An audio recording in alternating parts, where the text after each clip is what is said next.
एका अतिशय उत्कृष्ट पुस्तकाच्या या पुस्तक प्रकाशनाच्या समारंभामध्ये सूत्रसंचालकाची भूमिका मी पार पाडण्याचा प्रयत्न करते. आम्हा घरी धन शब्दांचीच रत्ने, शब्दांचीच शस्त्रे यत्न करू, शब्दाची आमच्या जीवाचे जीवन, शब्दाची वाटू जन धन लोका, तुका म्हणे पहा शब्दाची देव, शब्दाची गौरव पूजा करू. लेखक साहित्यिकांच्या आयुष्यामध्ये या शब्दाला जितकं महत्व आहे तितकं दुसऱ्या कोणाच्या आयुष्यात नाही. संत तुकाराम पण एक महान लेखक साहित्यिक होऊन गेलेले आहेत, संत होऊन गेलेले आहेत. तर मला असं सांगायचं आहे की ह्या लेखनाच्या साहित्याच्या प्रपंचामध्ये आता एका डिजिटल युगाची भर पडलेली आहे. म्हणजे वाचनाचा काळ, वाचनाचं युग असं असताना आता ऑडिओ बुक ही एक नवीन संकल्पना आलेली आहे आणि डॉक्टर अभिजित वैद्य यांच्या शलोम इस्राईल या पुस्तकाचं ऑडिओ बुक पुस्तक मार्केटच्या वतीनं करण्यात आलेलं आहे. त्याची निर्मिती जलसा स्टुडिओमध्ये झालेली आहे आणि या सगळ्या तिन्ही संस्था, काय म्हणा तुम्ही, संघटना म्हणा, माणसं म्हणा, या सगळ्यांनी मिळून या पुस्तकाची जी निर्मिती आहे ऑडिओ बुकची ती केलेली आहे. त्याच्या प्रकाशनाच्या कार्यक्रमाला आपण सगळे इथे जमलेलो आहोत.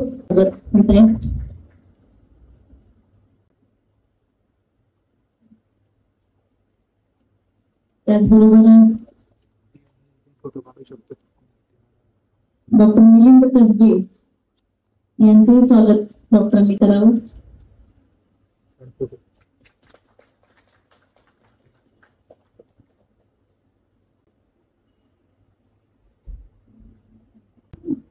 डॉक्टरांच्या वतीनं आणखी एक स्वागताची विशेष भेट म्हणून त्यांनी एक लेखणी आणलेली आहे जी त्यांना मी विनंती करते की त्यांनी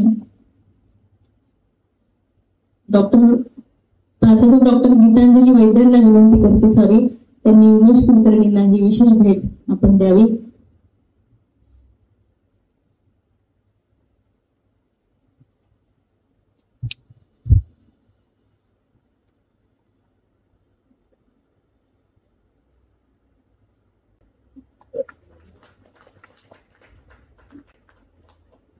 आणि लक्ष्मीकांत मुंदडा यांना विनंती करते की त्यांनी मिलिंद कसबे यांना ही विशेष भेट द्यावी.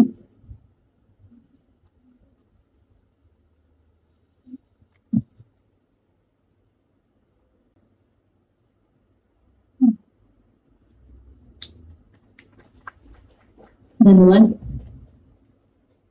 कार्यक्रमाला उशीर झालाय. कार्यक्रमाचा प्रास्ताविक शाही सचिन माळेंनी करावा अशी विनंती करते.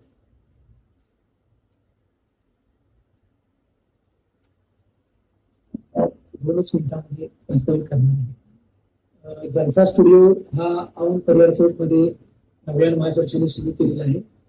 गेल्या वर्षी हा स्टुडिओ सुरू केला आणि पुस्तक मार्केटचे डॉक्टर मिलिंद कसबे सर यांनी सांगितले की एवढा चांगला स्टुडिओ तुम्ही केलाय तर आमच्या सगळ्या पुस्तक मार्केटच्या ऑडिओचं जे काही निर्मिती करायची आहे, रेकॉर्डिंग करायचं आहे ते तुमच्या स्टुडिओला तुम्ही करावं. आणि त्या ठिकाणी पुस्तक मार्केटचा सुद्धा आपण बोर्ड लावलेला आहे आणि बऱ्याच पुस्तकांचं त्या ठिकाणी रेकॉर्डिंग सुरू आहे. महाराष्ट्र शासनाने लोकशाहीर अण्णाभाऊ साठे यांचे जे 4 खंड आहेत ते सर्वच्या सर्व ऑडिओ रूपामध्ये आणलेले आहेत. त्यातल्या एका खंडाचं पूर्ण काम हे आपल्या 9व्या महाजलशाच्या जलसा स्टुडिओमध्ये झालेलं आहे आणि त्याचं श्रेय डॉक्टर मिलिंद कसबे सरांना आहे की त्यांनी ते आमच्या हातून करून घेतलं. आणि त्यानंतर आम्हाला आनंद वाटतो की डॉक्टर अभिजित वैद्य सरांचं डॉक्टरांचं पुस्तक डॉक्टरांच्याच आवाजामध्ये आपल्या स्टुडिओ झालं. स्टुडिओची प्रोफाईल स्ट्रॉंग होती आहे तुमचं पुस्तक त्या ठिकाणी झाल्यामुळं, याचा आम्हाला आनंद होतो. आणि डॉक्टरांचं जे काही लेखन आहे, म्हणजे बाकीचं आपण वैचारिक लेखन आपण बघतोय, राजकीय जे काही सगळं तलवार त्यांची उगारलेलीच असते डॉक्टरांची खरं सांगायला गेलं तर, पण हे एक वेगळं पुस्तक प्रवास वर्णन जे आहे शलोम इस्राईल, आणि या पुस्तकाला महाराष्ट्र शासनाने सुद्धा पुरस्कार दिलेला आहे. तर हे इतकं महत्वाचं पुस्तक आपल्या स्टुडिओमध्ये रेकॉर्ड झालं याबद्दल आम्हाला आनंद आहे. डॉक्टर लोकांच्या हृदयाची काळजी घेतात, लोकांचं आयुष्य वाढवतात आणि उरलेला सगळा वेळ जो आहे ते लोकांचा मेंदू दुरुस्त करण्यासाठी वापरतात आणि ही त्यांची खूबी आहे असं मला वाटतं. तर एका बाजूला ते हृदयरोग तज्ञ आहेत आणि दुसऱ्या बाजूला ते मेंदूचे सुद्धा तज्ञ आहेत, मनाचे सुद्धा तज्ञ आहेत माणसाच्या, असं या ठिकाणी मला वाटतं. आणि त्याचबरोबर या पुस्तकाचं ऑडिओच्या पुस्तकाचं जे काही प्रकाशन होते ते उमेश कुलकर्णी सरांच्या हस्ते होते. त्यांच्यासारखा मला असं वाटतं की ऍक्युरेट माणूस माझ्या आयुष्यात मी बघितलेल्यापैकी एक असं म्हणता येईल. कारण आम्ही अनेक गाणी लिहिली, शीतल सांगितली गाडीची गाणी लिहिलेली आहे, पण मर्डर इन कोर्टरूम मध्ये एक रॅप लिहायचा होता आणि सरांनी आमच्याकडनं तो लिहून घेतला आणि त्यासाठी सरांच्या बरोबर ज्या सिटिंग करायला लागल्या आणि त्या बारकाईने एक एक शब्दावर सर विचार करतात हे बघितल्यानंतर आम्हाला असं वाटलं की आम्ही खूपच आदळ लिहित असतो, पण सरांनी सुद्धा आम्हाला एक शिस्त लावलेली आहे त्या एका कामामधून आम्हाला जो अनुभव दिला सरांनी. तर आज त्यांच्या हस्ते हे पुस्तक प्रकाशित होते. मला असं वाटतं की जे काही प्रागतिक चळवळी आहेत यांचं कायमच वराती मागून उघड असं राहिलेलं आहे असं म्हणतात, कारण आपली परिस्थिती तशी आहे. पण डॉक्टर अभिजित वैद्य जे आहेत ते आपल्या चळवळीला कुठेतरी काळ संगत करण्याचा प्रयत्न करतायत की आज येणारा जमाना जो आहे तो ऑडिओ रूपात असणार आहे, डिजिटल स्वरूपात असणार आहे आणि त्यांनी स्वतःच पुस्तक त्या पद्धतीनं लोकांच्या समोर आणल्यामुळं येणाऱ्या काळामध्ये चळवळीतल्या अनेक लोकांची पुस्तकं ही ऑडिओ स्वरूपामध्ये येतील अशी मला खात्री आहे. तर त्याची सुरुवात सरांनी डॉक्टरांनी केली, अभिजित वैद्यांनी केली, हे मला या ठिकाणी नमूद करावंसं वाटतं. आणि डॉक्टर मिलिंद कसबे सरांनी सुद्धा हा प्लॅटफॉर्म तयार केला. म्हणजे कुक्कू एफएम असेल किंवा स्टोरी टेल असेल असे अनेक प्लॅटफॉर्म आहेत, पण बाबा आमच्या बाजूचं फुले शाहू आंबेडकरवादी समाजवादी विचाराचं मार्क्सवादी विचाराचं कुठलं प्लॅटफॉर्म आपल्याकडे आहे का असं जर तुम्ही उद्या प्रश्न विचारला तर आपण छाती ठोकून सांगू शकतो की आमच्या प्रागतिक विचाराचं प्रोग्रेसिव्ह थिंकिंग करणारं एक प्लॅटफॉर्म आहे आणि ते म्हणजे पुस्तक मार्केट आहे. तर हे थोडक्यात मी एवढं सांगेन आणि उमेश सरांना लवकर जायचं असल्यामुळं मी या ठिकाणी माझं प्रस्तावित थांबवतो आणि पुढच्या कार्यक्रमाला आपण सुरुवात करायची विनंती करतो. धन्यवाद. धन्यवाद शाहीर सचिन माळी.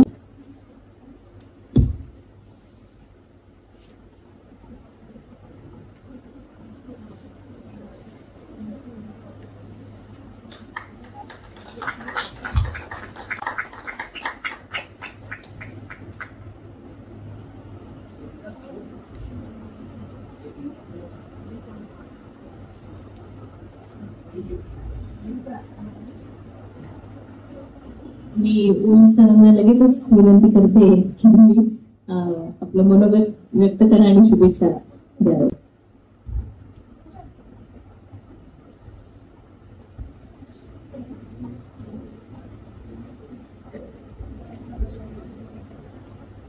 नमस्कार. मी खरोखर दृश्य आणि ध्वनी या माध्यमात काम करू पाहतोय आणि ते माध्यम समजून घेऊ पाहतोय आणि तेच इतकं मोठं अफाट आहे की शब्द नावाच्या गोष्टी तर अजून माझ्याकडे ते अजून लांबच आहे. तुम्ही सगळे त्या अर्थाने शब्दांची जास्त जवळीक असणारी आहात, त्यामुळे मला बरं वाटतं की या सर्वांना चांगल्या अर्थाने शब्द आणि साहित्य या मित्रमंडळींच्या बरोबर जितकं वेळ घालवत आहे तितकं चांगलंच वाटतं. मला खरं म्हणजे प्रवासाची खूप आवड आहे. मला माझा जो स्वभाव आहे तो भटक्या असं मी स्वतःला समजतो, कारण मला सतत भटकत राहायला आवडतं आणि त्या अर्थाने एका भटकंतीचं आणि एका सजग भटकंतीचं पुस्तक आहे आणि त्यामुळे ते फार असं वाटतं की एखाद्या ठिकाणी गेल्यानंतर एक पूर्ण त्याचा आपण जिथे जातो आहोत तिथे फक्त आपण टुरिस्ट जी काही ठिकाणं आहेत ती पाहतो आणि तेच ते शहर आहे किंवा तेच ते तो देश आहे असं आपण समजतो. त्याच्यात कुठलाही देश किंवा कुठलाही प्रांत समजून घ्यायचा असेल तर त्याच्या आतमध्ये जायला लागतं आणि अशा गल्लीबुळांमध्ये जायला लागतं आणि अशा माणसांना भेटायला लागतं की जे आपल्याला या अशा झगमगीत ठिकाणी भेटणार नाही. तर त्या दृष्टीने हे पुस्तक मला खूप एक प्रकारे ऊर्जा देणारं वाटतं. याचं कारण इतक्या विविध माणसांना तुम्ही ज्यांना भेटलेले आहात त्यांच्या बरोबरचे अनुभव आणि त्यातून पूर्ण तो एक समाज आणि त्याचं मन समजून घेणं हे खूप एका अर्थाने एक इंटरनलाइज प्रोसेस अशी जी तुमची आहे ती मला खूप ऊर्जा देणारी आणि इन्स्पायरिंग अशी वाटली. दुसरी गोष्ट मला तर असं वाटतं की आपण जेव्हा हल्ली प्रवासाचा तर खूपच फॅड झाला, सगळ्याच जण कुठेतरी 8 दिवस जातात 15 दिवस जातात, पण कुणालाही समजून घ्यायचं असेल तर तिथे एक जास्त काळ राहून त्या माणसांबरोबर तिथलं अन्न खायला लागतं, तिथल्या माणसांच्या सवयी थोड्याशा अंगीकारून काय वाटतंय ते पाहायला लागतं आणि आपलं जे सतत हे आपण असे आहोत आणि आपण याच पद्धतीचं खाणं खातो आणि आपण याच पद्धतीचं जगणं जगतो याच्यापासून जितकं आपण लांब जातो तितकं आपण स्वतःलाच जास्त चांगल्या अर्थाने समजून घेऊ शकतो असं मला प्रत्येक वेळेला वाटतं. आपल्याला समजून स्वतःला घ्यायचा असेल तर जास्त प्रवास करायला पाहिजे. आणि तो प्रवास नुकतंच मी माझा प्रवास नावाचं 1857 सालच्या पहिल्या मराठी प्रवास वर्णनाचं पुस्तक वाचलं आणि ते वाचून मला असं दिग्मूढ व्हायला झालं की या काळामध्ये ज्या पद्धतीचा प्रवास यांनी गोडसे गुरुजींनी केलेला आहे आणि त्यांनी ते प्रवास वर्णन दिलेलं आहे. पण हे जे प्रवास वर्णन आहे ते नुसतंच प्रवास वर्णन नाही, तर ते जास्त सखोल अभ्यासात्मक असं आहे. कारण डॉक्टरांचा पिंड हा जास्त अभ्यासू आहे आणि तो जास्त खोलात जाणार आहे असं मला वाटतं. आणि ते पाहताना प्रत्येक वेळेला वेगवेगळे प्रश्न पडत जातात. आणि ते आत्ताच्या काळाशी 99 मध्ये जे पुस्तक लिहिलं आहे पण तरी सुद्धा प्रत्येक वेळेला असं वाटतं की हे आत्ताच्याच काळाशी काहीतरी प्रश्न मला विचारता आहे.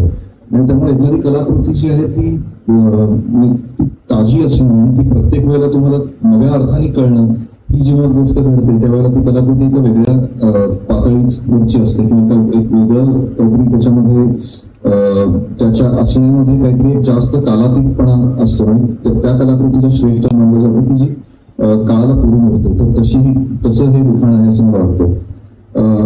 एक खूप सारखे प्रश्न पडतात, हे सगळ्यात जगण्याबद्दलचे प्रश्न पडतात, हे सगळ्यात ज्या पद्धतीची रूढी तयार केली जाते, सतत एक आम्ही आणि तुम्ही आणि हे आमचं आणि हे तुमचं हे जे सारखं तयार केलं जातं ते अनेकदा सरकारी माध्यमातून तयार केलं जातं.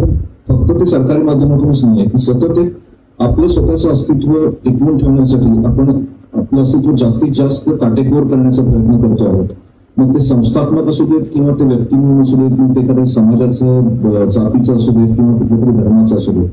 आणि त्या सगळ्याशी आता की काय पद्धतीने सामोरं जायचं आहे हा प्रश्न सारखा मला पडतो आहे. आणि त्याचं एक कारण असं वाटतंय की एक सारखी कुठली तरी भीती आसपास वावरताना दिसते आहे. आपण कुठल्या तरी एका अनामिक अशा भीतीच्या प्रदेशात आहोत आणि त्या भीतीच्या प्रदेशातून जर आपल्याला अशा एका स्वतंत्र आणि जास्त मोकळा श्वास घेणाऱ्या अशा प्रदेशात जायचं असेल किंवा आपल्याला आपलाच भोवताल जर तसा तयार करायचा असेल तर या पद्धतीचं लिखाण, या पद्धतीचे सिनेमे, या पद्धतीच्या कविता आणि तुम्ही सगळं ज्या पद्धतीचं काम करता ते असणं, ते सतत करत राहणं हे खूप आवश्यक आहे न थकता. आणि ते मी ते सामाजिक कार्यकर्ता नाही, मी एक प्रकारे काहीतरी कलाकार होण्याचा प्रयत्न करतोय, आपण ती सुरुवातच करतोय. पण ज्या सातत्याने तुम्ही सगळी मंडळी हे करतात ते पाहून मला खरंच असं वाटतं की हे इतकं न दमता करत राहणे ही गोष्ट त्याला किती ऊर्जा लागते आणि ती तुम्हाला कुठून नक्की मिळते असं वाटत राहतं. या प्रत्येक वेळेला असं वाटतं की हे परफेक्ट एखादी सोसायटी म्हणजे असं काही असतं तसं अस्तित्वामध्ये आणि असं वाटतं की असं काही परफेक्ट काही नसतं आणि ते कधी होणारही नाही. कुठलीच गोष्ट अशी सगळी पूर्ण, कुठलंही घर परफेक्ट नसतं, कुठलाही समाज हा परफेक्ट नसतो. पण त्याच्या इम्परफेक्शन वरती सुद्धा आपण प्रेम करत राहायला पाहिजे. कारण सतत परफेक्शन नावाच्या एका मृगजळाकडे धावता कामा नये. आणि थोडं जास्त म्हणजे मला ज्ञानेश्वरांचं करुणेच्याच रंगाने सगळ्या पूर्ण जगण्याकडे पाहता यायला पाहिजे असं वाटतं. आणि तसं करणं ही खूप अवघड गोष्ट आहे. सतत राग येत राहतो आणि सतत वाटत राहतं की हे चुकीचं आहे. पण त्या राग येण्यातून काहीतरी एक ऍक्शन घडते आणि मग त्या ऍक्शनची पुन्हा एक रिॲक्शन तयार होते आणि त्या सगळ्या ऍक्शन रिॲक्शन मधून जे काही चालू आहे आजूबाजूला ते घडत राहतं असं वाटतं. आणि त्याच्यासाठी सतत आपले कंपू सोडून दुसऱ्या कंपनीतल्या मंडळींशी एक संवाद साधत राहायला पाहिजे. आणि तो न साधता जर आपण स्वतः सारखे वेगळे काढत राहिलो तर हे घडणार नाही. अशा अनेक गोष्टी वाटत राहतात. मी अर्थात ते बघता नाही त्यामुळे माझ्या सगळ्या बोलण्यामध्ये खूप जास्त सुसूत्रता नाही हे मला याची जाणीव आहे. पण जे ते वाटतं ते शेअर करण्यासाठीचा असा एक घरगुती कार्यक्रम तुम्ही तयार केला आहे त्यामुळे मी या पद्धतीचं बोलू शकतो. ऑडिओ बुक हा खरं तर माझ्या खूप जवळचा मुद्दा नाही आहे. मला पुस्तकच वाचायला जास्त आवडतं कारण ते आपल्या स्वतःच्या वेगाने वाचता येऊ शकतं. आपल्याला कुठे थांबावं असं वाटलं तर थांबता येऊ शकतं, परत मागे जाता येऊ शकतं आणि पानं उलटता येऊ शकतात. तर त्या अर्थाने जरा ओल्डस्कूलच आहे. पण आत्ताचा काळ असा आहे की आपण इतका वेळ ट्रॅफिकमध्ये घालवतो आहोत आणि इतका वेळ आपण सतत प्रवासामध्ये घालवतो आहोत की या आजच्या काळाला एक प्रकारे सम्मुख होत या पद्धतीचं एक ऑडिओ बुक तयार करणं ही पण खूप महत्वाची गोष्ट आहे. कारण पुस्तकं वाचणं हे इतकं एक प्रकारे कमी होत चाललं आहे आणि ऑडिओ बुक्स त्या निमित्ताने लोक ऐकतात तरी आहेत. हे तुम्ही एवढी पुस्तकं तयार करतात त्याच्याने सिद्ध होतं की खूप लोक असं ऐकत आहेत. तर ते जे ऐकणं आहे तर एक प्रकारे ते श्रवण नावाची जी गोष्ट आहे ती सुद्धा अनेक वेळेला ते जर चांगलं असेल, ते चांगल्या क्वालिटीनी आणि चांगल्या पद्धतीने वाचलं असेल तर ते ऐकता ऐकता सुद्धा तुम्ही तुमच्या स्वतःच्या एका प्रवासाला निघता आणि तो प्रवास जो आहे तोही तितकाच जास्त रंजक असू शकतो. कारण लेखकाचं वाक्य हे तुम्हाला एका वेगळ्याच प्रवासावरती घेऊन जाऊ शकतं आणि हीच त्या प्रकारे साहित्याची ताकद आहे. तसं वाचताना पुस्तक वाचताना असं वाटत होतं की मी माझ्याही काही प्रवासांवरती जाऊन येत परत पुढच्या वाक्यावरती येत होतो असं घडत होतं. त्यामुळे तो प्रवास हा फार चांगला झाला, तो तुमच्यामुळे घडला. त्याच्याबद्दल तुमचे आभार आणि या ऑडिओ बुकसाठी आणि तुमच्या पूर्ण कार्याला खूप शुभेच्छा. धन्यवाद. धन्यवाद सर.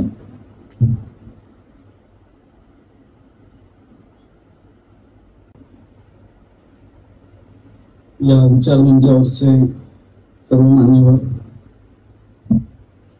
विशेषतः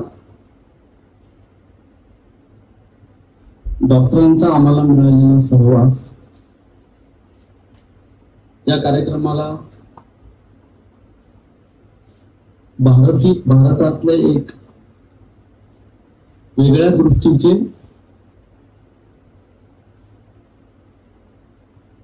दिग्दर्शक उमेश कुलकर्णी यांचा सहवास माझ्यासाठी अनोखा आहे, नवा आहे, आनंदाचा आहे. पण मित्रो, आपल्या आयुष्यामध्ये काही माणसं पाऊल न वाजवता येत असतात आणि आपलं स्वतःचं जगणं सार्थ आणि सुंदर करत असतात. यापैकी माझ्या आयुष्यामध्ये खूप वर्षापूर्वी एक दीपस्तंभ आला आणि ज्यानं माझं आयुष्य सार्थ आणि सुंदर केलं. त्या दीपस्तंभाचं नाव आहे भाई. भाईंचा वारसा पुढे नेणारे डॉक्टर अभिजित वैद्य हे जसे जसे मी तसा तसा त्यांच्या सहवासात जात गेलो आणि माझ्या लक्षात आलं, अरे भाई कुठेच गेले नाही, ते इथेच आहे. डॉक्टरांची काही पुस्तकं आम्ही नाव ऐकून होतो, पण या पुस्तकाच्या बद्दल डॉक्टर स्वतःच खूप भरभरून बोलायचे आणि शीतल आणि सचिनला असं वाटलं चला आपण हे पुस्तक बघूया काय. आणि जेव्हा ते पुस्तक वाचलं तेव्हा आमच्या असं लक्षात आलं की आपण याचा ऑडिओ करू शकतो. आम्ही ते केलं. तर म्हणजे मगाशी शीतलनी ओळख करून दिली माझी. मी काही प्रकाशक नाही आहे, मी बेसिकली लेखक आहे. महाराष्ट्रातल्या एक 5-50 तरुण पोरांना एकत्र करून त्यांना सुचवलेली कल्पना आहे. ही काही आर्थिक विकास करणारी अशी काही संस्था नाही आहे. या संस्थेचा उद्देश असा आहे की गेले कित्येक वर्ष जे महापुरुष काळाच्या आड गेलेले आहेत त्यांच्या साहित्याची जी पानं आहेत ती आता पुन्हा पुन्हा छापली जात नाही. असा महाराष्ट्राचाच नव्हे तर भारताचा सांस्कृतिक इतिहास या नव्या पिढीच्या समोर नीट गेला नाही तर उद्याचा तरुण भारत शहाणा होणार नाही. आणि म्हणून तरुणांच्या हातात जर मोबाईल असेल तर आता आपण मोबाईल मध्ये जायला पाहिजे. म्हणून प्रिंट कागदावरनं आम्ही स्क्रीनवर गेलो, फक्त प्लॅटफॉर्म बदलला. विचारतो सर, पुस्तक मार्केटने हे काम केलंय. ती छोटी संस्था आहे, खूप मोठे मोठे प्लॅटफॉर्म आहे. पण आमचा हेतू चांगले दर्जेदार वैचारिक पुस्तकं देण्याचा आहे. चटपटीत कहाण्या, बेडरूम सीन्स हे काही द्यायचं नाही. आणि म्हणून डॉक्टरांचं मी आमच्या वतीनं आभार व्यक्त करतो की त्यांनी हे पुस्तक आम्हाला ऑडिओसाठी दिलं. आता मी शेवटचे 5 मिनिट आपले यासाठी घेतो.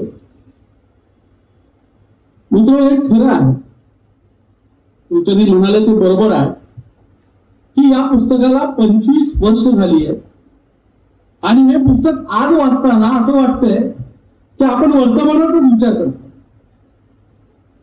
या पुस्तकावर महापुरुषांच्या तत्वज्ञानाच्या बद्दल, धर्माच्या बद्दल, संस्कृतीच्या बद्दल, भाषेच्या बद्दल सगळा समग्र इतिहास मांडलेला आहे. म्हणून हे प्रवास वर्णन हे केवळ पारंपरिक प्रवास वर्णन नाही, तर ते वैचारिक प्रबोधन करणारं प्रवास वर्णन आहे. हे प्रबोधन वर्णन जे आहे ते डॉक्टरांच्या नजरेत झालेलं आहे. आणि त्यांनी मध्ये अशा पद्धतीने काही भाष्य केलेले आहे. मी डॉक्टर साहेब खरं म्हणजे तुमच्या प्रेमात तर अगोदरच होतो, पण हे पुस्तक ऐकल्यानंतर आम्ही अधिक प्रेमात पडत गेलो. कारण तुम्ही या पुस्तकामध्ये खूप ज्या पद्धतीने विश्लेषणे केलेली आहेत, तुमची भाषा, तुमची लिहिण्याची पद्धत आणि तुम्ही ज्या पद्धतीने ऐकवलंय भारी आहे. मला वाटतं हे पुस्तक आपल्या सगळ्यांनी या ऍपवरनं घ्यावं. मध्यंतरीच्या काळात मॅडम ते पुस्तक घेण्याचा प्रयत्न करत होते. त्यांचे पैसे पण काहीतरी हे झालं. मला फोन आला, असं आहे. डॉक्टर म्हणाले, अरे गीतांजली मॅडमचेच पैसे याच्यात हे झाले, पुस्तक दिसत नाही आहे. मी म्हणालो, सर काय करायचं? मी म्हणालो, त्यांना फ्री देऊया आपण. ते म्हणाले, त्यांना एकटीला कशाला, सगळ्या जनतेला फ्री देऊ. म्हणजे पुस्तक आम्ही सगळ्यांसाठी मोफत ठेवलेलं आहे तुमच्यामुळे. सचिन आणि शीतल या दोन्ही जोडीनं, तर म्हणजे मला सतत असं वाटत आलंय की महाराष्ट्राला पडलेलं सुंदर गळ्याचं क्रांतिकारी स्वप्न म्हणजे शीतल आणि सचिन आहे. तुम्ही ज्या पद्धतीने, मला वाटलं नव्हतं तुम्ही सूत्रसंचालन वगैरे असं काय, पण शीतल सारखी मोठी कलावंत आपल्याला सूत्रसंचालन म्हणून मिळते. सचिन आपलं भाग्य आहे. त्यामुळे तुमच्या दोघांनी यांचं कष्ट जास्त आहे. मला एक गोष्ट जाता जाता आपल्याला या पुस्तकाच्या निमित्ताने सांगायची आणि सुचवायची आहे. मला तिच्याकडे न्यायचं आहे. हे पुस्तक वाचत असताना डॉक्टरांनी ज्या याचा उल्लेख केलेला आहे की असं एक कीबुक्स, बरोबर ना, कीबुक्स, असे खेळ, असे गाव की जे स्वावलंबी आहे, स्वतंत्र आहे, ज्याच्यावर बंधनं नाही आहेत, ज्याच्यावर कोणाची मालकी नाही आहे, आणि हे पूर्ण समाजवादी गाव आहे. अशा गावाचं वर्णन डॉक्टरांनी केलंय. ते वर्णन वाचत असताना मला थॉमस मोरनी लिहिलेला बघितलेला युटोपियाचा सिद्धांत आठवला. आणि त्यांनी एक आदर्श राज्याची कल्पना केली होती. पुढे थॉमस पेननी सुद्धा तसाच विचार केलेला होता. बुद्धांनी तसाच विचार केलेला होता. तुकारामाचं स्वप्नही तेच होतं, एक आदर्श राज्याची कल्पना, जिथे जाती जातीत भांडण नसते, जिथे जिथे धर्मामध्ये युद्ध नसते, जिथे कोणी खिसा कापणार नाही, जिथे समता असेल, जिथे मानवतेकडे जाण्यासाठीची पायवाट असेल, असा एक सुंदर गाव, आयडियल गाव, आदर्श गाव, हा जो युटोपिया आहे, आदर्श गाव, आदर्श राज्याबद्दल. आपण आदर्श राज्यात आहोत. मला वाटतंय डॉक्टर साहेब, तुम्हाला आम्हाला या पुस्तकाच्या निमित्ताने आज असणाऱ्या डिटोपियाकडे न्यायचं. चला, आज आपण कशाने उभे आहोत?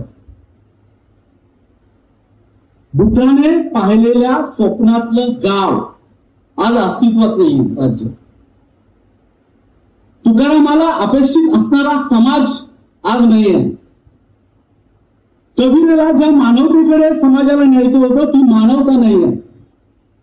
आणि फुल्यांना जी समता अपेक्षित होती ती समता नाही. कोणत्याच अर्थाने सामाजिक, सांस्कृतिक, राजकीय कोणत्याच अर्थाने आपण स्थिर नाही. आपण दुबगलोय. असहिष्णुता ठासून भरलेल्या समाजात आणि जाती व्यवस्थेने चिरफाळलेल्या भारतात आपण राहतो आहोत. अशा काळात या सगळ्या महापुरुषांनी पाहिलेला युटोपिया पुन्हा कसा आणायचा, आदर्श समाज पुन्हा कसा जिवंत करायचा, आदर्श समाज पुन्हा कसा उभा करायचा. समाजवादी समाजव्यवस्थेचं स्वप्न पडल्याशिवाय हा आदर्श समाज उभा राहणार नाही. आणि त्याकडे गेल्याशिवाय आपल्याला गत्यंतर नाही. आज पावले आपले खिसे कापायला माणसं उभी आहेत. 10 किलोमीटर गेल्या की टोल नाका येतो. 4 वस्तू घेतल्या की जीएसटी भरावा लागतो. कुणी काय खावं, कुणी काय बोलावं, कुणी कोणत्या रंगाचे कपडे घालावे, कुणी काय लिहावं यावर बंधन. अशा असहिष्णू भारतात आपण उभे आहोत. या भारताला समाजवादी लोकशाहीचं स्वप्न पाडायचं असेल तर आपल्याला मानवतेकडे जावं लागेल. आणि ती मानवता शलन मिझाईल या पुस्तकाच्या पानापानावर सांगितलेली आहे. शलन मिझाईल हे काही ख्रिस्ती धर्माचा प्रसार करणारं पुस्तक नाही. त्याला एक प्रेम सांगणारं पुस्तक आहे, यारी सांगणारं पुस्तक आहे, माणसातलं नातं सांगणारं पुस्तक आहे. ज्ञानेश्वरांना अपेक्षित असणारी मानवताही या पुस्तकात आहे आणि येशू ख्रिस्ताला अपेक्षित असणारी ममताही या पुस्तकात आहे. असं मानवतेचं, ममतेचं हे पुस्तक सांगत आहे. आणि हे स्वप्न घेऊन या पुस्तकाकडे पाहायला पाहिजे असं मला वाटतं. म्हणून आजचा काळ काही वेगळं सांगतोय आणि आजच्या काळाशी 2 हात केल्याशिवाय, आजच्या काळाला जाब विचारल्याशिवाय आपल्याला समाजवादी लोकशाहीच्या सुंदर गावाला जाता येणार नाही. वेद प्रकाश म्हणतात तसं मी सरांना नेहमी सांगतो. दोन सर माझे सर बसलेले तिथं, त्यांच्या समोर बोलणं आगाऊपणाच आहे. पण दुसरे सर आहेत दौले सर. पण वेद प्रकाशची एक कविता आहे, मरने के बाद आदमी कुछ नहीं बोलता. मरने के बाद आदमी कुछ नहीं बोलता, मरने के बाद आदमी कुछ नहीं सोचता, लेकिन कुछ नहीं बोलने से और कुछ नहीं सोचने से आदमी मर जाता है. मी खूप बोललो. या पुस्तकाच्या निमित्तानं आपण विचार करूया आणि पुढे जाऊया. धन्यवाद. सरांनी पुस्तकाची खूप म्हणजे वेगवेगळी अंग आपल्या समोर खूप तडफेनं आणि खूप आत्मीयतेनं पेश केली आणि त्यांचा रोलही त्याच्यातला सांगितला. तर खूप धन्यवाद मिलिंद सर. मी आता पुस्तकाचे लेखक जे आहेत, ज्यांनी हे पुस्तक लिहिलंय पण आणि ऑडिओ बुक जे तुम्ही ऐकणार आहात त्याच्यामध्ये स्वतः वाचनही केलेलं आहे. आणि ते जेव्हा तुम्ही ऐकाल त्याच वेळेस ते तुम्हाला लक्षात येईल की ते वाचन किती प्रोफेशनली केलेलं आहे. म्हणजे लेखकाची इच्छा म्हणून, लेखकाची काही म्हणतात त्याला काही मर्जी राखण्यासाठी असं वगैरे काही नाही, पण एक सार्थपणे रोल बजावणं ही जी प्रक्रिया असते ती प्रक्रिया डॉक्टरांनी पार पाडलेली आहे. आम्ही कलावंत आहोत, कलावंतांचा साऊंड आम्हाला कळतो आणि तो अतिशय चांगला साऊंड आणि अतिशय चांगलं वाचन डॉक्टरांनी केलेलं आहे. ही माझी कॉम्प्लिमेंट मी सूत्रसंचालकाच्याच भूमिकेत जाऊन देऊन टाकते आणि डॉक्टरांना अतिशय आदरपूर्वक मी इकडे बोलवते की डॉक्टरांनी आपलं मनोगत व्यक्त करावं.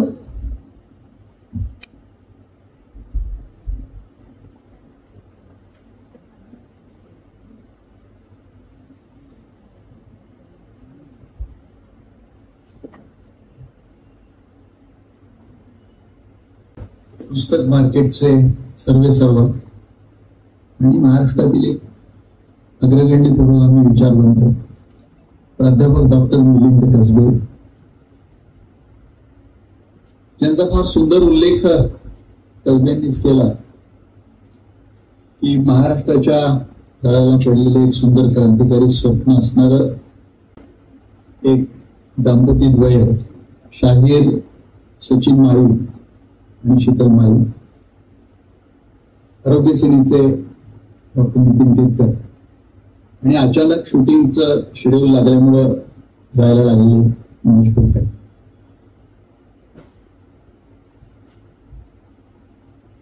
पंचवीस वर्षानंतर शलोमी ऑडिओ रूपात येईल असं मला वाटलं नव्हतं, पण काळाप्रमाणे बदललं पाहिजे हे मानणाऱ्यातला मी आहेच. आरोग्य सेनेच्याही कामामध्ये आम्ही फार सुरुवातीच्या काळापासून अत्याधुनिकता आणली. म्हणजे ज्या काळामध्ये स्लाइड प्रोजेक्टर ह्या गोष्टी खूप अपवादानं वापरल्या जायच्या, तेव्हा खेडोपाड्यांमध्ये हाताने स्लाइड्स फिरवायचं प्रोजेक्टर घेऊन आम्ही आरोग्य सेनेचं प्रशिक्षण गावागावातल्या लोकांना दिलेलं आहे. आरोग्य सेनेच्या वैद्यकीय कामामध्ये देखील जेवढी आधुनिकता आणता येईल तेवढं आधुनिकता आणायचं सातत्याने आम्ही प्रयत्न केला. आधुनिकतेची गंमत अशी आहे की मी अनेक दशक ही गोष्ट पाहत आलो. धर्मांध प्रवृत्ती आणि प्रतिगामी प्रवृत्ती आणि दहशतवादी प्रवृत्ती या सर्वात जास्त आधुनिक उपकरणांचा आणि साधनांचा वापर करतात. आणि पुरोगामी परिवर्तनवादी शक्ती ज्या विज्ञाननिष्ठेची भाषा करत असतात ते विज्ञानानं केलेल्या क्रांत्यांचा सर्वात कमी वापर करत असतात.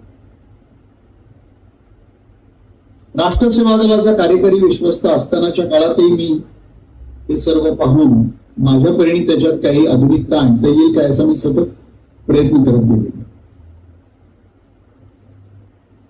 असं का घडतं हा एक प्रश्न मनामध्ये सातत्याने स्वाभाविकपणे आलाच.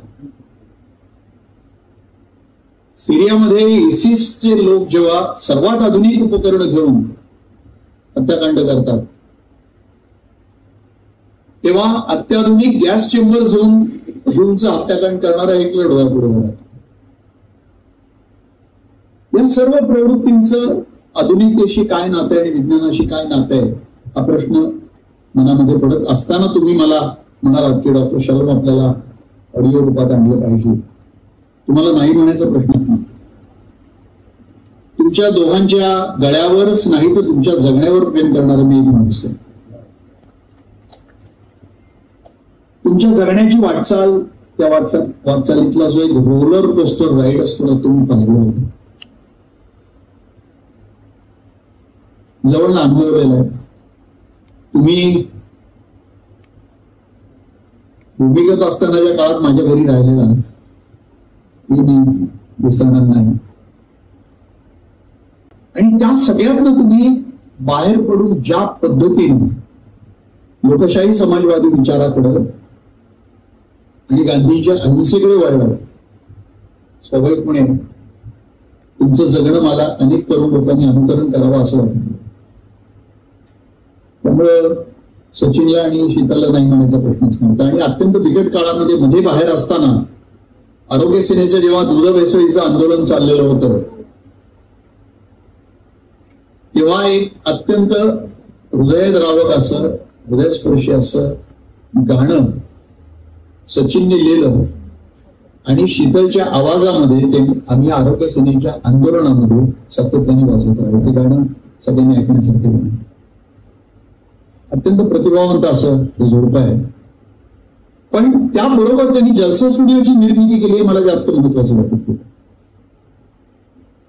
प्रतिभावंत हा काव्य जन्माला घालेल, पोवाडे जन्माला घालेल, तो त्याच्या गळ्यानं संपूर्ण समाजाला उघडून जाग करायचं काम करेल, पेटवायचं काम करेल, चेतवायचं काम करेल. तो लेखणी शस्त्रासारखी चालवेल. वेळ प्रसंगी तो आंदोलनात रस्त्यावर उतरेल, व्यवस्थेला विरोध करेल. पण अत्याधुनिकता हातामध्ये घेऊन तुमच्या मदतीने पुन्हा परिवर्तनवादी चळवळ वेगळ्या डिजिटल माध्यमातून चालवण्याचा तो प्रयत्न सहसा करत नाही, तो तुम्ही केला. आणि म्हणून तुम्ही ऑडिओ बुक हे हातामध्ये घेणं माझ्या दृष्टीने खूप महत्वाचं होतं. तुमचा स्टुडिओ खूपच छान. माझं त्या सगळ्या काळामध्ये रात्री उशिरा मी पोहोचायचो आणि गेलो की एका विशिष्ट पद्धतीनं पुस्तक त्याच्यावर मला ठेवावं लागायचं आणि वाचन सुरू करावं लागायचं. आणि जमेल तसं वाचन करत होतं. एवढं मोठं पुस्तक वाचून होईल. मग पहिल्यांदा मी तुमच्याकडे आलो तर पुस्तक देण्यासाठी आलो की हे ठीक आहे, आता ऑडिओ करताय नाही माझं पुस्तक. तुम्ही म्हणलं डॉक्टर जरा एक पान वाचा बरं. तुमचा तो सापळा माझ्या लक्षात आला आणि मी अनावधानानं खुर्चीवर बसलो आणि पान वाचून गेलो आणि तुम्ही म्हणला तर आम्हाला वाटतं तुमच्याच आवाजात करावं. आता उमेश कुलकर्णी म्हणले की बा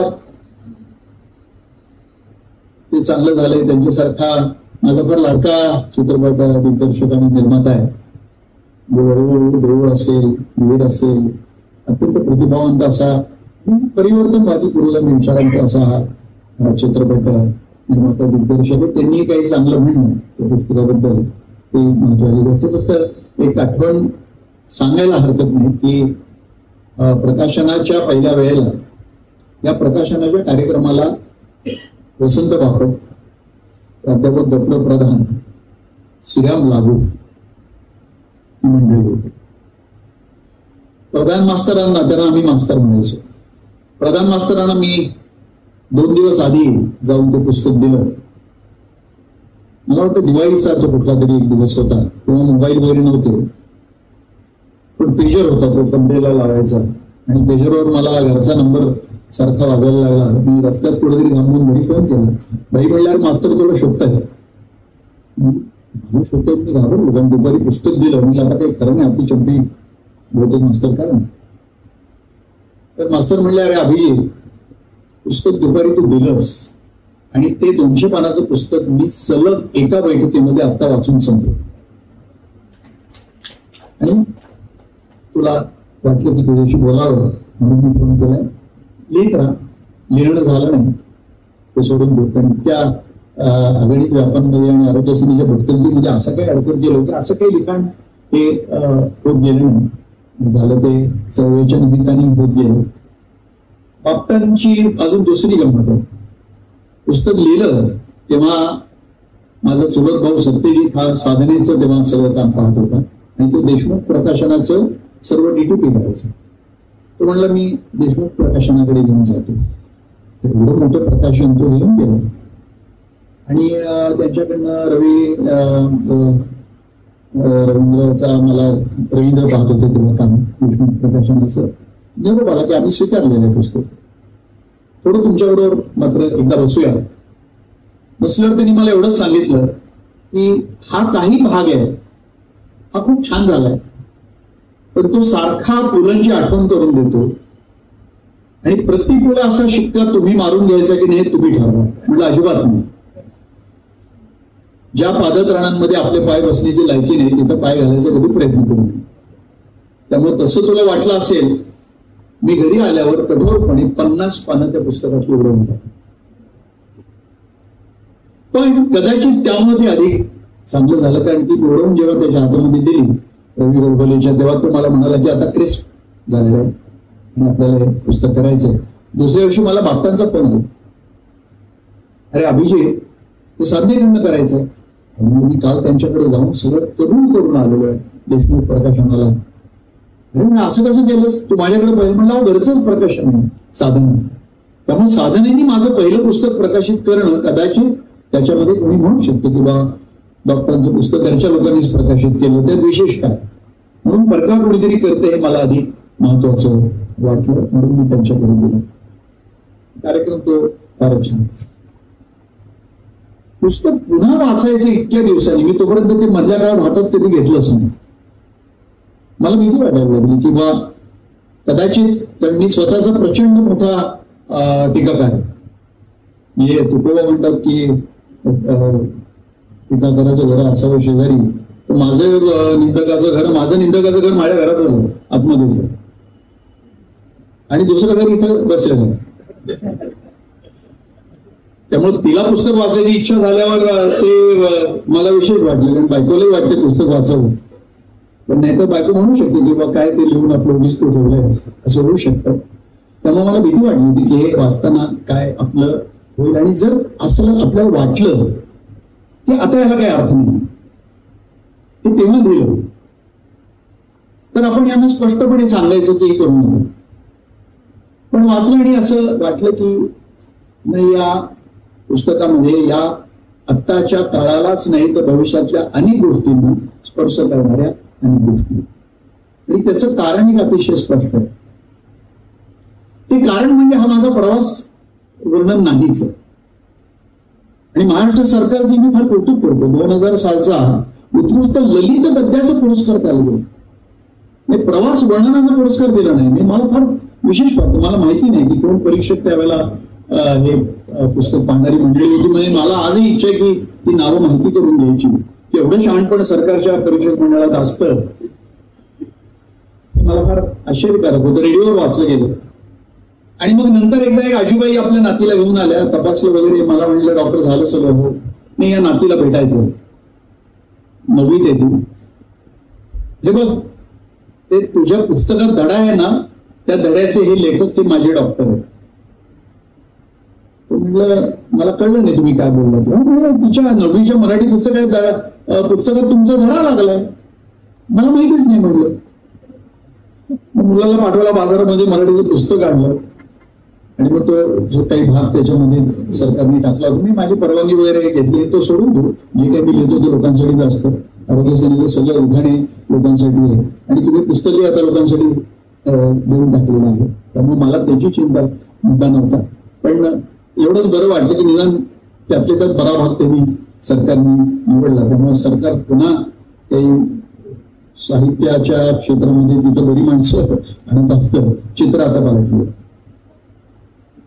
हा प्रवास जो होता तो खरं तर जागा, त्या जागांची निगडीत असणारा इतिहास, आणि हे सगळं करत असताना ती जी काही मला शिष्यवृत्ती हृदयरोगाच्या उच्च शिक्षणासाठी मिळाली होती, त्या निमित्ताने तिथली भेटलेली माणसं आणि तिथली मराठी जीव माणसं,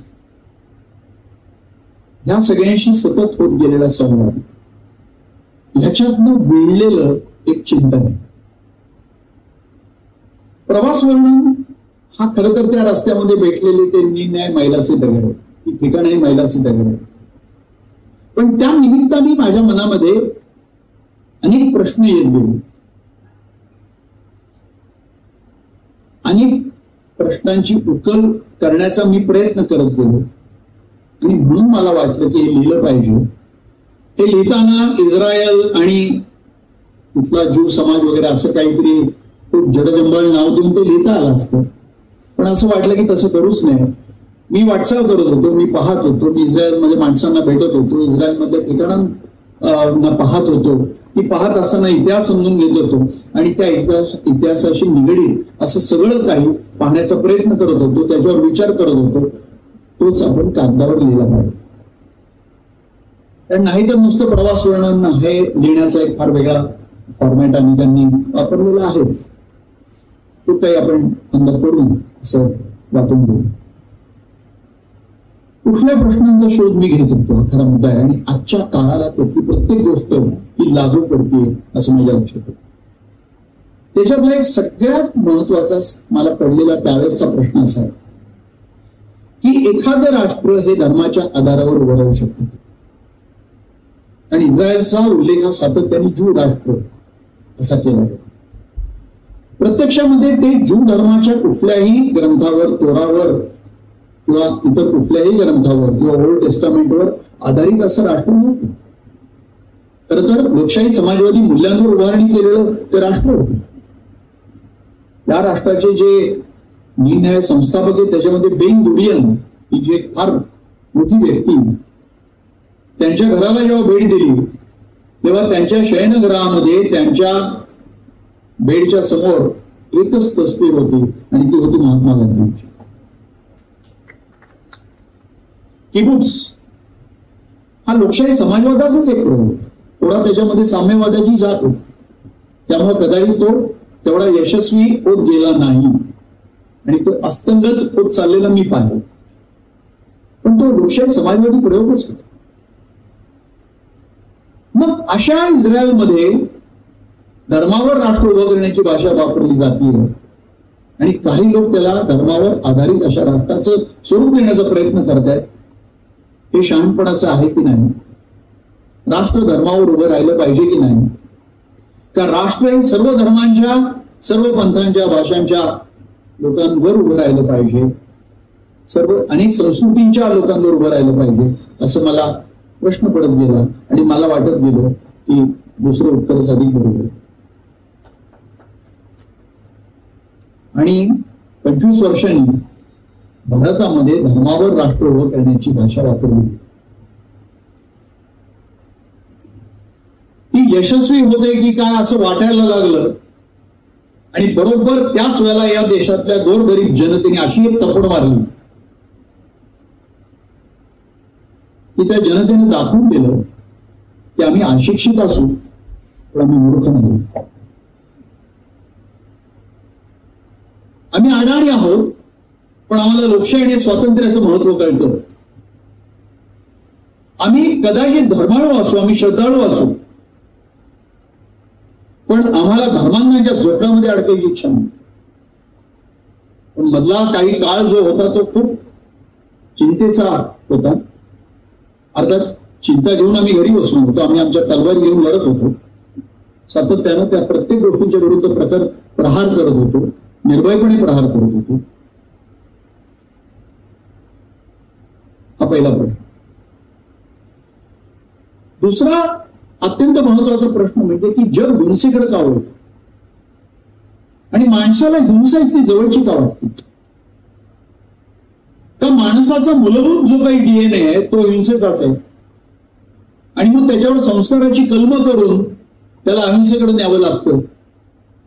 का माणूस मूळचाच अहिंसक आहे आणि मग चुकीची कलम होऊन तो हिंसेकडे जातो? माणूस हिंसेकडे का वळतो? मग समाज हिंसेकडे का वळतो? एखादा देश हिंसेकडे का वळतो? आणि अनेक नेते समाजाला आणि देशाला हिंसेकडे का घेऊन जातात? हा प्रश्न त्यावेळेला पडला, पण तो इस्रायलमधली ज्यू मंडळी पाहून पडला नाही, तर त्या ज्यूंचं जे हत्याकांड हिटलरनं केलं त्याचं जे होलोकॉस्ट म्युझियम आहे, वंशच्छेदाचं जे संग्रहालय आहे, त्या संग्रहालयाला भेट दिल्यावर तो प्रश्न पडला. मन आक्रंदून गेलं की एका देशाचा राष्ट्रप्रमुख असं करू शकतो, अशी तत्वज्ञानाची मांडणी करू शकतो की एखाद्या विशिष्ट वंशाचा, वर्णाचा, धर्माच्या लोकांचा आपल्याला पूर्णपणे वंशच्छेद केला पाहिजे, त्यांना नष्ट करून टाकलं पाहिजे अत्यंत क्रूरपणे. मग त्याच्यामध्ये लहान अर्भका असतील, बालकं असतील, म्हातारे असतील, स्त्रिया असतील, याच्याशी मला काही घेणं देणं नाही, मला त्या माणसांचा निपात केला पाहिजे अशी भावना त्याच्या मनात निर्माण होते. आणि ती भावना नुसती निर्माण होत नाही, तर जर्मनी सारख्या देशातला, या देशाने इतके दिग्गज दिले, दिला, आईन्स्टाईन दिला, अल्मार्क्स दिला, आणि त्याच्या आधी इमॅन्युअल कांट सारखे तत्वज्ञ दिले. अशा जर्मनीतला समाज या हिंसेच्या तत्वज्ञानाच्या बाजूने उभा राहतो, तो त्याला विरोध करत नाही. पण हे घडतं कसं?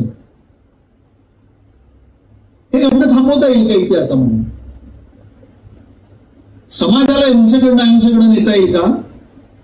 हिंसेचं तत्वज्ञान घेऊन नेते जन्माला कसे येणार नाही हे पाहता येईल का? आणि एखादं राष्ट्र आपला पाया हिंसेच्या आधारावर उभं कसं करणार नाही हे पाहता येईल का? हे प्रश्न पडत गेले. त्याची उत्तर शोधण्याचा मी प्रयत्न करतो. गंमत बघा, हे सगळं मांडलंय 25 वर्षांनी. आज एका बाजूला युक्रेन आणि रशियाचं युद्ध ज्या पद्धतीने चाललेलं आहे ते, आणि गाझा पट्टीमध्ये जे हत्याकांड नेतान्याहू माणसाच्या अत्यंत लबाड, भ्रष्ट अशा हिंसक माणसानं कसं मांडलं. मगाशी चहाच्या तिथं मला हे म्हणाले, डॉक्टर गाजाला आपल्याला जायचं. म्हणलं जरूर, आरोग्य सेनेचं पदक घेऊन गाजाला जायला मला आवडेल आणि मला खात्री आहे की माझे आरोग्य सेनेचे सैनिक माझ्या बरोबर होते. पण गेल्या वर्षी पुराच्या वेळेला पाकिस्तानला मदत करायला जाण्याची फक्त कल्पना मनात आली आणि ती कल्पना घेऊन पाकिस्तान मधल्या काही समाजसेवी संस्थांशी संपर्क साधला. एवढ्यावरनं माझ्या मोबाईलवरनं सरकारनं सगळं शोधून काढलं आणि माझी ATS चौकशी. म्हणजे मानवतेचा दिवा घेऊन देखील जायला बंदी घालायला माणसं. मग हाही प्रश्न पडला की अखंड भारताचं तुम्ही जे स्वप्न मांडताय हे नक्की कसलं स्वप्न आहे. म्हणजे आपलाच एक काळचा असणारा तुकडा, आपलेच बांधव आहेत, त्या पाकिस्तानचा जवळजवळ त्यावेळेला 50-60% भाग पुराखाली गेलेला होता. आसामच्या पुराचं काम करून आम्ही नुकतेच परतलेलो होतो. इंडो पीस ग्रुप असा आमचा एक ग्रुप आहे, जागतिक ग्रुप आहे तो, त्याच्यावर माझं नाव आहे. अनेक जण त्याच्यावर टाकत होते की चांगल्या संस्थांनी पुढे यावं आणि कोणीतरी अमेरिकेतनं टाकले की आरोग्य सेनेने विचार करायला हरकत नाही पाकिस्तानात पदक घेऊन जाण्याचा. आणि आम्ही विचार केला, आम्हाला बंदी घालण्यात. त्यासाठी ATS कडून माझी चौकशी करण्यात आली. आता गाजाला जायचं म्हणलं तो काय. आता आम्ही पाय मागे घेणार ती माणसं नाही होत, हा भाग वेगळा. प्रश्न असा आहे की हे काय तत्वज्ञान आपल्याही देशामध्ये बघा, गेल्या निवडणुकीमध्ये पराभव समोर दिसायला लागल्यावर देशाचे पंतप्रधान आपल्या विषयाच्या विहिरीच्या विहिरीरित्या करत होते. एक गोष्ट त्या माणसानं सोडली नाही या समाजामध्ये विद्वेष भडकवण्याची. सर्व तऱ्हेचा प्रयत्न केले. म्हणजे बाकी EVM, निवडणूक आयुक्त हाताशी धरणं, ED, CBI, विरोधकांचे सगळे आवाज चिवडून टाकणं, सगळी माध्यमचे गळे दाबून टाकणं, हे तर केलंच सगळं. हे सगळं करूनही त्यांना दिसलं आपला पराभव घातलेला. भविष्य काळामध्ये हिंदू आणि मुसलमानांमध्ये यादवी युद्ध महाभारतासारखं होईल. ते जेव्हा होईल म्हणतात तेव्हा त्याचा अर्थ असतो की ते आम्ही करणार आहोत. ही त्यांच्या संघटनेचा DNA, तो माहितीये मला. मी फार पुढेपूर त्या संपूर्ण संघटनेच्या मानसिकतेला ओळखणाऱ्या माणसांपैकी एक आहे. मला माहितीये म्हणजे तो होणार, तो आम्ही घडवणार. भीती वाटते उद्या खरोखरच आता सत्ता जाईलच.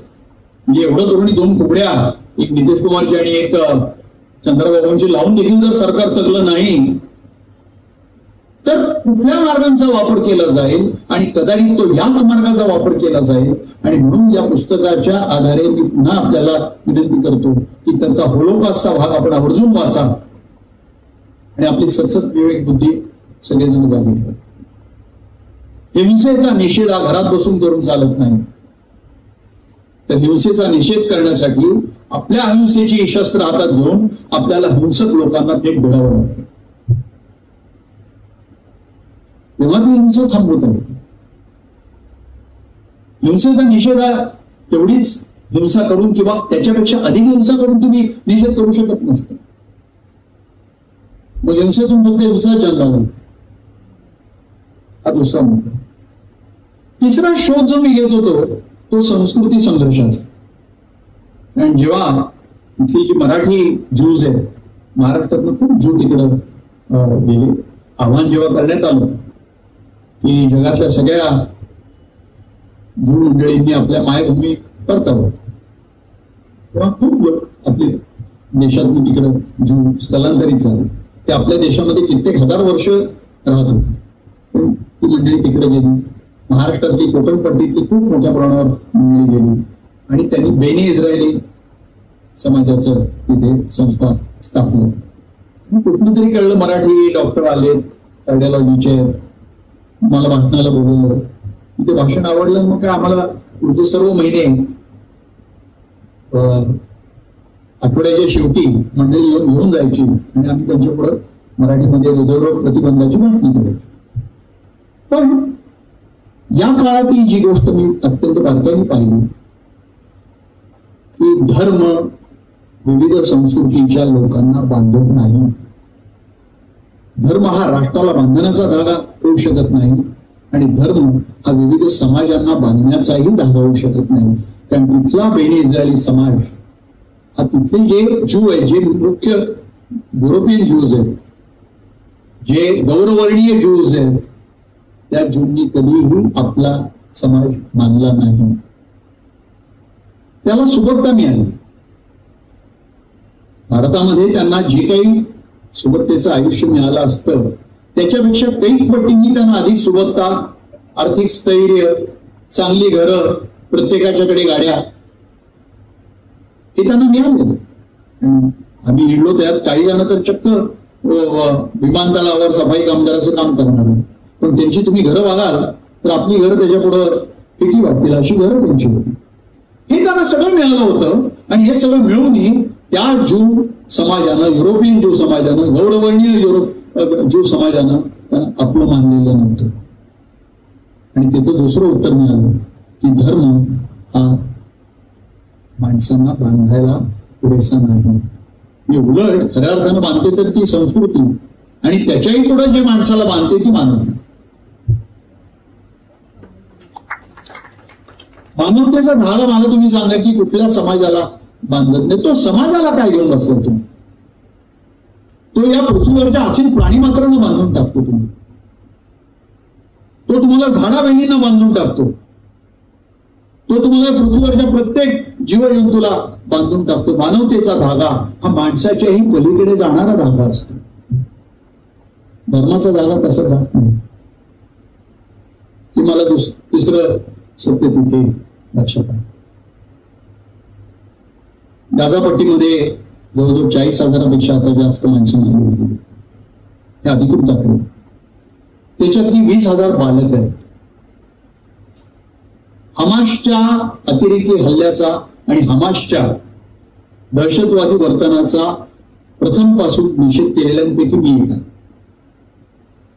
पण एखादी दहशतवादी संघटना जेव्हा एखाद्या देशामध्ये दहशतवादी कृत्य करते तेव्हा ती दहशतवादी संघटना ज्या समाजाची आहे त्या संपूर्ण समाजाचा विच्छेद करण्याचा निर्णय एखादा देश घेतो. याची इतकी दुर्दैवी गोष्ट नाही. पण मला त्याच्यामध्ये प्रकाशाचा जो काही किरण मला दिसत आहे, जगभरातले ज्यू, विशेषतः तरुण ज्यू आणि इस्रायलमधले देखील ज्यू हे नेतान्याहूंच्या विरोधी सातत्यानं रस्त्यावर उतरलेले आहेत. पण त्यांचं जे काही निषेध आहे तो आपल्याला दिसत नाही. का दिसत नाही हा प्रश्न सातत्याने पडतो. आणि मग लक्षात यायला लागतं की अमेरिका नावाचा एक देश अब्जावधी डॉलर्सची मदत युक्रेनला रशियाच्या विरुद्ध लढण्यासाठी आणि इस्रायलला गाझापट्टीतल्या, हमासचं नाव आहे पण गाझापट्टीतल्या जनतेच्या विरुद्ध लढण्यासाठी पुरवतो. तुम्ही जर ते बायडेन हा तर खरं तर डेमोक्रेटिक पक्षाचा अध्यक्ष आहे, शरम वाटतो. बायडेननी पाठवलेले मदतीचे जर आकडे काढले आणि पाठवलेल्या शस्त्रास्त्रांच्या किमती काढल्या तर असं म्हणलं जातं की अमेरिकेतल्या जनतेला पुढची 25 वर्ष शिक्षण आणि आरोग्य हे मोफत देता येईल. आणि अमेरिकेमध्ये आरोग्य अत्यंत महाग आहे आणि शिक्षण अत्यंत महाग. भांडवलशाहीवर आधारलेली ती संपूर्ण समाज व्यवस्था आहे. मग प्रश्न पडतो की अशा देशाचा जो जगातला एक अत्यंत मोठा, बलाढ्य पण लोकशाही देश आहे, त्या देशाचा लोकशाही शब्द असणाऱ्या पक्षाचा राष्ट्राध्यक्ष हा या हिंसेसाठी एवढी मदत का करतो? आणि मग कोणीतरी हळूच सांगतं की अहो, जगातले जे शस्त्रास्त्रांचे कारखाने आहेत ते कसे चालणार. आणि गंमत अशी की या बऱ्याच शस्त्रास्त्रांच्या कारखान्याचे मालक आहेत ते ज्यूज आहेत. म्हणजे अमेरिकेतल्या राजकारण्यांची हिंमत नाहीये त्या एवढ्याशा काही जिल्ह्याने एवढ्या आकाराच्या इस्रायल नामक राष्ट्राला सांगायची की शांत व्हा, थांबा, बंद करा ताई हिंसा. काय हमासचे अतिरेकी असतील तर आम्ही तुमच्या बरोबर घुसू आतमध्ये आणि त्यांना शोधून काढू आणि त्यांना योग्य ते शासन करू. पण 23 लाख लोकांना 350 किलोमीटरच्या फक्त पट्ट्यामधली ही माणसं आहेत त्या 23 लाख लोकांचं जीवन इतकं नरकाय हक्कांच्या पातळीवर नेऊन ठेवण्याचा तुम्हाला अधिकार नाहीये. ते थांबव. सांगत नाहीये. मदतीच्या मागे मदत करत. जग असं युद्धाच्या खाईमध्ये लोटलं जाईल असं जर मला कोणी काही वर्षांपूर्वी सांगितलं असतं तर मला खरंच नसतं वाटलं. कारण युव्हल नोआ हॅरेची पुस्तकं आम्ही वाचली आणि त्यांनी त्या पुस्तकांमध्ये असं लिहिलं की जगामध्ये आता संसर्गजन्य रोगांच्या साथी ही एक गोष्ट विज्ञानामुळे संपणार आहे आणि जगामध्ये आता याच्या पुढं अणुबॉम्बच्या भीतीमुळे युद्ध होणंही थांबवणे आणि जमिनीवरची युद्ध होण्याची शक्यता नाही. या दोनही युद्धांना आपल्याला दाखवून दिलेलं आहे. अणुबॉम्ब घरी ठेवले, कोणालाही अणुबॉम्बची भीती वाटत नाही आणि हाताला लागेल ती शस्त्र घेऊन दोन समाज, दोन राष्ट्र एकमेकांचा अत्यंत हिंसक क्रूर असा संहार करतात. मग प्रश्न असा पडतो की हिंसा ही जगाच्या डीएनए मध्ये पेरली गेलेली गोष्ट आहे का? ही दर काही काळानं बाहेर पडतच राहणार का? मग ही बदलण्यासाठी आपल्याला काय करता येईल? फक्त गांधी साहेब भागेल का? तर कदाचित याच्या पलीकडे अजून काही तत्वज्ञानाची आपल्याला पातळ्या गाठाव्या लागतील हा प्रश्न पडतो. शालोम लिहिताना हा प्रश्न पडला आणि आज 25 वर्षांनी लक्षात येतं हा प्रश्न अजूनही गडद बनत चाललाय, अजूनही अवघड बनत चाललाय, हा गुंता अधिकाधिक घट्ट बनत चाललाय. शालोम मध्ये काही प्रश्न शोधायचा प्रयत्न केला, माझ्या परीने त्याची उत्तरं देण्याचा मी प्रयत्न केला आणि आज असं लक्षात येते की ते सगळं 25 वर्षांनी आजही लागू पडतंय. पण आजही अनेक प्रश्न आपल्याकडे उभे आहेत आणि अनेक प्रश्नांची उत्तर जगाला पुन्हा शोधायची. जर एका युटोपियाचा तुम्ही उल्लेख केला, युटोपिया म्हणजे एक आदर्श समाज रचना, ज्या समाज रचनेमध्ये कुठेच भेदभाव नाही, विषमता नाही, दुःख नाही, दैन्य नाही, दारिद्र्य नाही, सर्वांना समान हक्क आहे असा एक समाज. आता युटोपियाचा एक वेगळा उल्लेख असा केला जातो की युटोपिया हे स्वप्नच, आदर्श समाज हे स्वप्नच. हे मीही मान्य करतो. जगणं देखील फार आदर्श नसू शकतं, पण आदर्शाच्या दिशेने वाटचाल करणं माणसाने थांबवलं नाही पाहिजे. त्या दिशेने त्यांनी वाटचाल करण्याचा जास्तीत जास्त सातत्याने प्रयत्न केला पाहिजे, आत्मपरीक्षण केलं पाहिजे. आणि मला वाटतं की गाझा आणि युक्रेन या दोन युद्धांनी आपल्याला पुन्हा मानवजातीला आत्मपरीक्षण करण्याचा संकेत दिलेला आणि हा संकेताची काही पाळंमुळं शालोम मध्ये मांडण्याचा प्रयत्न केला. जे शालोम आहे ते हे आहे. शेवटी मी एवढंच सांगतो, जेरुसलेमला जेव्हा आम्ही गेलो आणि येशू ख्रिस्ताला उसावर खेळ ठोकून मारल्यावर त्यानंतर त्याच्या शिष्यांनी त्याचं शव खाली काढलं, पण त्याच्या आधी तो क्रूस त्याच्या खांद्यावर देऊन तो एवढा अगडबंब अवजड असा क्रूस घेऊन येशूला चापकाचे फटके मारत त्या वधस्तंभापर्यंत, त्या जागेपर्यंत नेण्यात आलं होतं. त्या रस्त्याचं नाव आहे व्हाया डोलोरोसा, वेदनेची वाट. आमच्या मार्गदर्शक महिलेनं त्या वाटेवरनं आम्हाला चाललं. त्या वाटेवरनं चालताना क्षणाक्षणाला त्या ओझूच्या येशूच्या क्रूसाचं ओझं कुठंतरी मनामनाचं ओझं खांद्यावर वाटत होतं आणि मग तिने दाखवलं की या जागेवर हा क्रूस करून खेळ ठेवण्यात आले आणि मग त्याच्या अनुयायांनी त्याचं शव काढलं आणि या दगडावर त्याला आंघोळ घातली. तो दगड तिथं ठेवण्यात आले. त्यांचं म्हणणं आहे तोच तो दगड. मला असं वाटतं की मानवी समाजाचा वेदनेच्या वाटेवरचा प्रवास संपायलाच तयार नाही, पण त्याच्या वेदनेच्या वाटा नियती निर्माण करत नाहीये, तर माणूसच स्वतः आपल्या वेदनेच्या वाटा निर्माण करतो. प्रत्येक वेळेला तुमच्या वेदनेचं सगळं ओझं खांद्यावर घेऊन भार वाहून नेणारा येशू आपल्याला कुठं सापडणार? आता तो भार आपल्याला सर्वसामान्य आपल्या खांद्यावर घेतला पाहिजे आणि जगाला वेदनांपासून मुक्त करण्याचा आपण कुठेतरी निर्धार केला पाहिजे. तो निर्धार तुम्ही केला तरी शलोम सार्थक होईल. शलोम म्हणजे शांती. असा एक देश की ज्या देशामध्ये प्रत्येक जण भेटल्यावर ते एकमेकांना शालोम म्हणजे शांती असं म्हणतात. आणि असा एक देश की ज्या देशामध्ये कधीच शांती येत नाही. पण या देशामध्ये शांती न येण्याचं कारण धर्म आहे. धर्मांच्या आधारावर जगामध्ये एवढी हिंसा झाली ती भूगोल व्यापण्यासाठी देखील सत्ता झालेली किंवा सत्ताधाऱ्यांच्या संपत्तीच्या हव्यासापोटी देखील तेवढी हिंसा झालेली नाही. एवढी धर्मांच्या आधारावर हिंसा झाली आहे. आपल्याही देशामध्ये धर्माच्याच आधारावर हिंसा करण्याचं नियोजन आजही थांबलेलं नाही, चालूच आहे.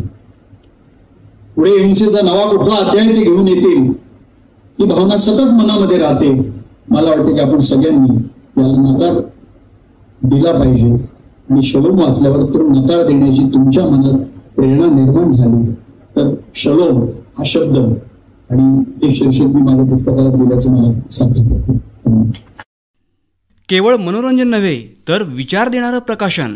पुस्तक मार्केट पब्लिकेशन. वैचारिक आणि दुर्मिळ ई बुक्स. मनपसंत ऑडिओ बुक्स. महाविद्यालयीन विद्यार्थ्यांसाठी अद्ययावत नोट्स. अशा ज्ञान क्षेत्रातल्या अनेक गोष्टी एकत्र देणारं भारतातलं एकमेव ॲप म्हणजे पुस्तकमार्केट.com. डाउनलोड द पुस्तक मार्केट ॲप.